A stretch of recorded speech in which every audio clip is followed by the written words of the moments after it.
خب این نشر چهارمی برنامه در طلاب بود.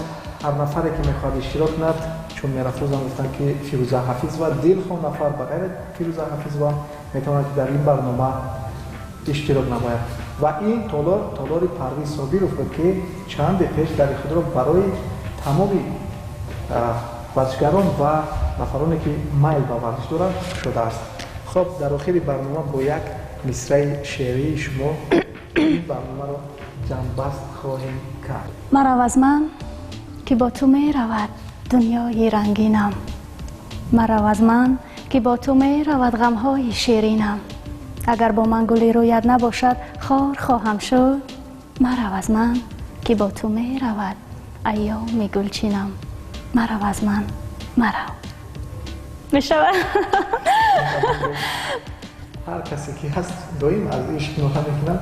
خب این عشق سوزانه بله. با خاطر همین مصرع های شعری همین کاورت که در دست من است، این آوازه شما بهترین نیسته اگه کامر دیگه چون مصرع دیگه شعر بخونم. میگویند که عشق 3 حرف است، اما یک دنیا درد، غم، رنج، مصیبت، ماجرا دارد، اما با وجودی همه دردهاش معنی زندگی است. زمین حیات ما رو عشق رنگ و زیب و زینت میبخشد.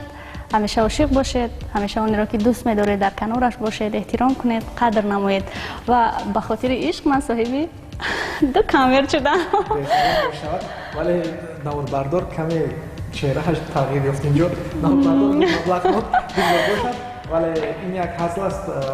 بدونید این صاحب این کاورتون نه تنها اشتراکچی‌های برنامه میشوند. مقصد برنامه ما اون است که هر نفر کامنت های خوب می‌نویسد و مثل قربان که از شوراباد و اون نفری که اسفندیار کامل افکار نوریه واسه بود. خب هر نفری که با مثل این 2 نفر فعال میشود، اشتراکچی فعال میشود، یک رو انتخاب میکنیم و صاحب همین گونه مبلغ ها میگردد. برای همین فرصت را از دست ندهید، کامنت ها رو نویسید، کامنت های خوب، پیشنهادهای خوب. هر نفری که پیشنهاد خوب بنویسد و کامنت های خوب بنویسد صاحب جایزه میگردد.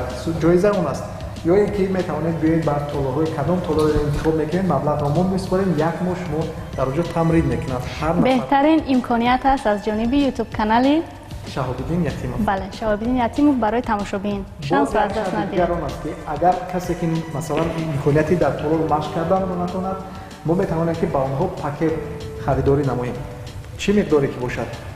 و همون نفر باید همیشه پیگیری همین کانال ما باشد. فکر میکنم که بله امکانیت خوب است. امکانیت خوب رو شما برای تماشابین عزیز خویش فراهم آوردید و اونهایی که البته شرایط خوبی مشق کردن ندارند در طلارهای ورزشی میتوانند با استفاده از یوتیوب کانال شهاب‌الدین یتیموف آرزوهای خویش را عملی بسازند.